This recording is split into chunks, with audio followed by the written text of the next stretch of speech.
好多人都話咧，人生咧離唔開生老病死。喺我探訪過無數嘅病人，特別係癌症病人，令到我覺得咧，人生咧就好似四季一樣，每一季都有轉化，每一個階段都有盼望。人生嘅旅程就好似四季更替，從萌芽到成長，從收穫到沉澱，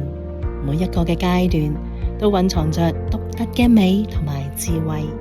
Life Expo 2026優質生活博覽會以人生如四季，每段各有風景為主題，誠意邀請你一同全面探索人生。本次嘅博覽會係為慶祝康恩關懷中心成立20週年而籌辦，由 2CR 澳洲中文廣播電台協辦，並獲得多個機構嘅鼎力支持。現場將有超過30個本地同埋國際嘅參展單位，為你帶嚟最新嘅醫療健康資訊、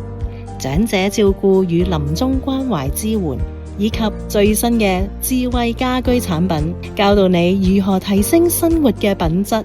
此外，現場亦都有專科醫生進行醫療嘅講座，以及多位歌手精彩嘅演出，氣氛熱鬧溫馨。8月21日至22日，悉尼市政廳免費入場，誠意邀請你同屋企人、朋友一齊前來，發現盼望，活出豐盛人生。